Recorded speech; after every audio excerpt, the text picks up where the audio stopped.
Are you coming from Diablo? Read the Diablo Player's Guide to Path of Exile. PoE is not for beginners. I think that's something that everybody knows. But once you get past that 10,000 hours, you're going to feel like you actually know PoE. Until then, you're not going to know shit. I only have 100 hours in the game. 100 and... Oh my god, I had 116 hours. Wow, I played this game for some time, huh? So that doesn't really make me a professional, does it? It just makes me a beginner with a bit more hours.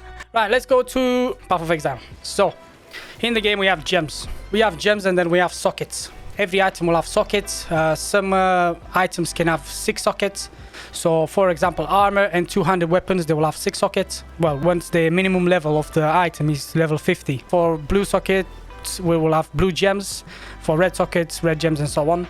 As you can see, some are linked. I have 4 links here. This is what we call a 4 link. There's some items that you can have. I don't think I have a 6 link, but you can see I have 6 links, 6 sockets, but not linked. Not all of them linked. That's what you're trying to aim, to get as many sockets on an item. Now, what I do, because I'm using a Templar. The Templar focuses on intelligence and strength. My Templar will mostly have blue and red gems. So they are the spell gems or the attack gems or physical attack gems. You can either do damage by attacking, so physically hitting the enemy, or you can do it by spells.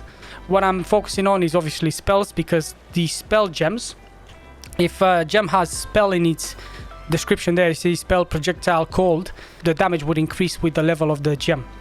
And the gems also, you just gotta wear them on gear. As long as it's on the gear, and you have 2 tabs here, if you look. On the second tab, and if I have these equipped, these gems will level up as well. And leveling up gems is basically, the more mobs you kill, the more levels you get. Oh, I got a skill point. Bloody hell. Oh, we're gonna get to this part very soon as well. So we have active skill gems, which are looking like oval shape. As you see them, it's kind of oval with a little icon on it. And then we have support ones, which are more round. Or some of them, they just look like a... You know what? The support gems would work with the skill. Now, this skill, my active skill, will have a support gem, and it would give it... So I got Dominating Blow here. Without the support gem, it looks like this. Barely any blue writing. And as soon as I put this on, see, it's a lot more to read now. So you can obviously have 1 gem on a socket and then have another 5 links. And if they're all linked, you can put support gems. Boom, boom, boom. But you can't put the same support. So let's say this gives me blood loss support. I can't have this twice connected to the same gem. I mean, I could, but you only get benefit of one of the support gems. And it's easy as that.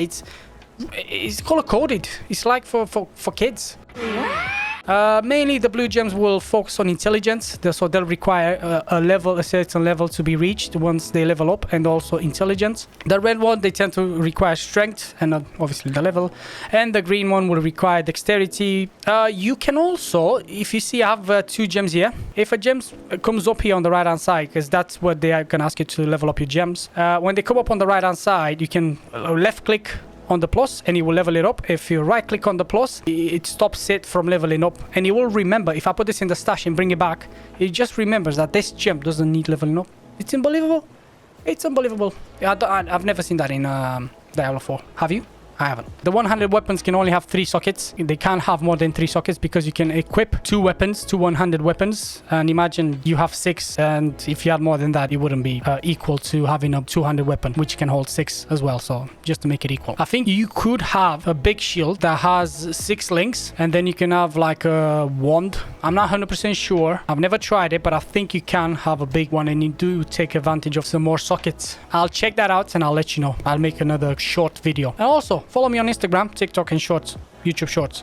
I mean, just follow me on YouTube. Oh yeah, some items they can only have up to 4 as well. So the boots, the gloves, and the helmet, they can only have up to 4. And then the weapon can have up to 3. The 100 weapons, the 200 weapons can have up to 6. The armor can have up to 6 again. Some rings, as I said, they can have a socket for 1 gem. Right, what's next? Oh yeah, you can trade any gem. I don't have an iron ring, but for the purposes of this video, let's find one. If you vendor one of the iron rings, and then with any of these gems, you're gonna get a blue ring, a sapphire ring, which gives you cold resistance. If you do it with a red one, it'll give you fire resistance. And then if you do it with the green one, it'll give you lightning resistance. It's just something to keep in mind if you like struggling with resistances, and you don't have rings to give you resistances, then you can trade off some gems that you probably have duplicated. I didn't know, but it looks like you can find some rings that can have a socket. I've got some rings that they have they can have socket, these 3, and you can change the color of the sockets with this currency, chromatic orb. Keep that in mind. I've seen there's also some white gems, but I don't know what's going on with those. I don't have one. I don't know what they are. No idea. There are some items that can... Oh yeah, I have one. It can hold any color. With this one, you can just put any gem's color, as long as you have the requirements. Oh yeah, we have rarity of items. I forgot to mention that. So the rarity of items is either normal, then we have blue items, which are the magic, and then we obviously have the rare one, gold ones, but we also have uniques, which are like brownish, kind of. Yeah, brown. We have flasks in this game. Different flasks for different things. We have flasks for armor. We have flasks for elemental damage. That's what I use. We have also what we call it like life flasks and mana flasks. Flasks. You can sell 3 of the same type. Like, let's actually... 3 of these, for example. 1, 2, 3. You can vendor any 3 of the same type. I get the next bigger one. If you press Control and click on an item, it would just send it straight to your stash tab. But you can set an affinity for that tab. So if I put this tab to flasks and press OK, if I press Control and click on this item, it doesn't matter in which tab I am, it's going to send it here because he knows this is the tab for flasks. And you can do that for so many items like Ultimatum, I don't know what that is. Fragments, I don't know what that is. Divination Scarred, I think I know what those are. I've got a tab for that. I don't know what they are. I do have some. I collect them. And then you can change the affinities, obviously, if you want. You can say this is for gems. You can say this for uniques and maps as well. So you just want to store 3 things in the same stash tab if you really want to. These tabs are extras. You don't need them, but you can have them. Obviously, they're always nice to have. In this game, we have 7 classes, but you can only use 6 of them. The Scion is a new class that you will unlock after Act 3 or 4. This is where the Scion starts. Templar, Marauder. I think this is the Shadow, the Paladin, or the guy with the little sword. I think this is the Witch, and that guy is the Ranger. Yeah, the Ranger. I've tried to remember everything before I went live on this video. What is important to note about this skill tree, which looks so overwhelming, is that all these skills are specific really to your character. So that's why everybody, like the Templar, starts here, because most of his important skills are going to be on this side here where it's reachable. He's not going to be on the other side. You can go here if you want. You can definitely quick travel to get here if you really want that skill, like a survivalist. 24 increased evasion rating. Oh, that's good. What is different is that every class gets an ascendancy, and when you get an ascendancy, you will have something like this. So you'll have more skill points, but that are more powerful than the normal ones that you can get anywhere on the passive skill tree. I've chose the Inquisitor, but I can have 2 other ascendancies for this character, for the Templar. And then the Witch has 3, and then the Scion has 3, the Shadow has 3, the Spadas, whatever that guy is called. Oh, you can have Marauder as well. He's like a warrior. He's a good guy. He bangs his head with a big hammer. This passive skill tree doesn't really give you any skills. It just gives you lightning damage, it gives you lightning resistance, or it gives you any attributes like strength, intelligence, dexterity, which are the main attributes. Or it can give you elemental damage with the elemental damage is basically lightning, fire, or cold. We also have chaos damage in this game, and then there's also something called blight and some other thing. I didn't get to that level of knowledge yet. What I know is that we have chaos and then we have elemental damage. So if you get chaos damage, it will basically bypass your shield, which in this game you have life, and then the blue thing is basically the energy shield. Obviously there's a note here that would say chaos damage doesn't bypass the shield, so then the chaos damage will start being taken from the shield. The advantage of this game is that you always keep learning. If I would learn Diablo, when I did, you learn it in 10-20 hours. Let's say 50. Let's say you have a full-time job like myself, and I probably did it learning in 50 anyway. You would get bored. You're like, what am I doing now? Let's do a world boss. How many can you do until you get bored? How many health tides can you do until you get bored? That's the difference. You can have loot filters in this game. If you go to options and you go to game, we have item filter. You probably, if you open the list, you only have the default. But I'll show you an easy way to get your filters here. I've seen Rax show me this. I'm like, oh, Thank you, Rack. On the Path of Exile website, and then you go to the game. Let me make that bigger. Go to the game, and you go to item filters. You go to the first one, which is never sync.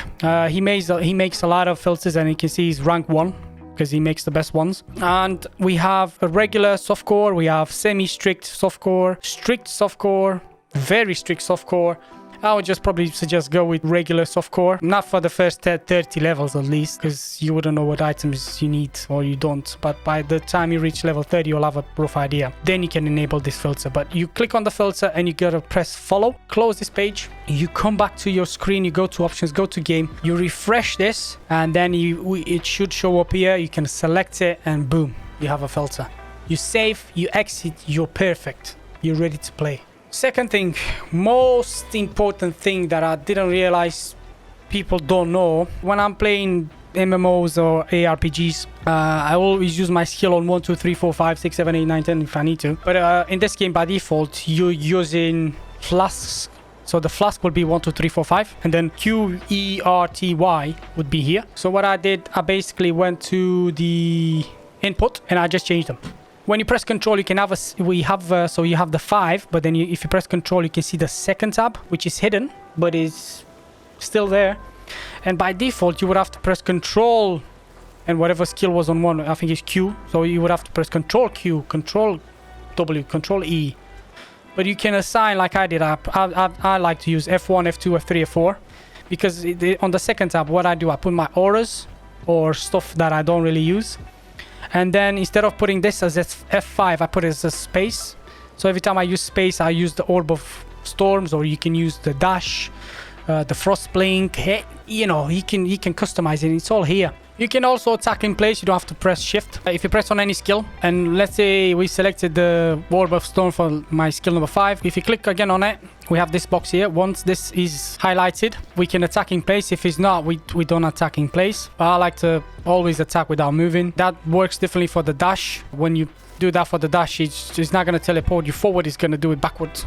You can use Path of Building, but I'm not going to touch into that. It's a software, it's a third-party software. I can show you what it is, but I don't know much about it because I'm not using it. I've just downloaded it to see how it is.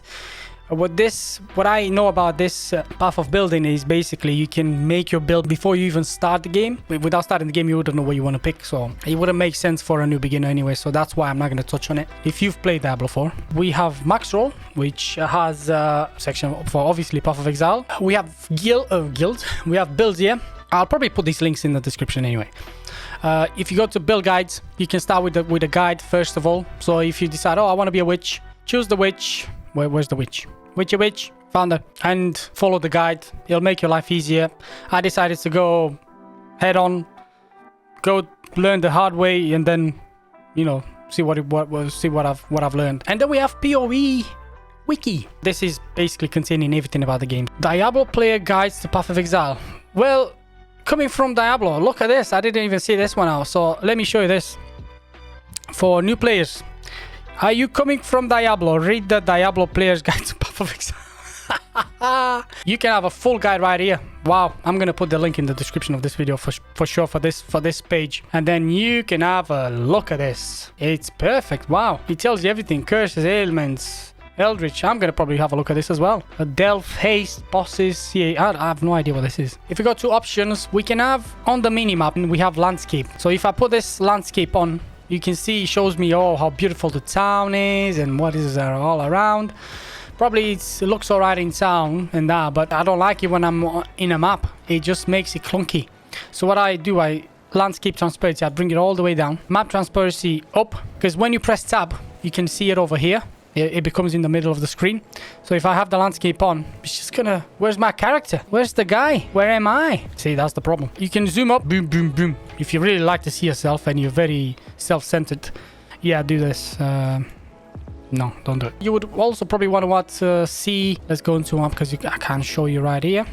Back to the Vastiri Desert. Aura icons. They're just above here. You kind of want to see those. Where is that aura? I kind of want to see those because... How would I know if an aura is active? Mini life on allies, on enemies, on allies. I like to have it because I'll know I don't have to look left and right. So how much mana, how much? It's just here. It's right here. Then we have show monster resistances icon. You can change your cursor. You spell that if you can. You start with regular and then you can change to high contrast, inverted, and then you can have a green or pink. You can also have pay for mouse cursors in the microtransaction tab, which is M, but I wouldn't recommend it. In this game, when I first started, I thought the game is broken. That's why I've played 10 minutes and I've left the game. I was started with my character. I was playing and sometimes I would miss. So I'm like, what's going on? I miss? How do I miss? When I realized that it's actually accuracy, it's a thing in this game. You need accuracy to be able to hit every hit. So I didn't know that. But it makes sense. It's like real life, innit? I could be as dumb as shit. Try to hit and always miss. Oh yeah, we have the Wildwood. This is Affliction League, which you get like your ascendancy. Let's call it ascendancy because it's linked. So you get another ascendancy, but it gives you certain things like this is 5% increased character size. You can equip a Wildwood rucksack, which has 20 inventory slots, which is this one. Now it gives me a little bit of extra stash, and I would recommend choosing this one. I think that's it, actually. Yeah, that is about it, guys. I mean, I can't tell you even more than this because I don't know myself. So what I want to do tonight is basically finish Act 9. Oh my god, what have I done to my skills?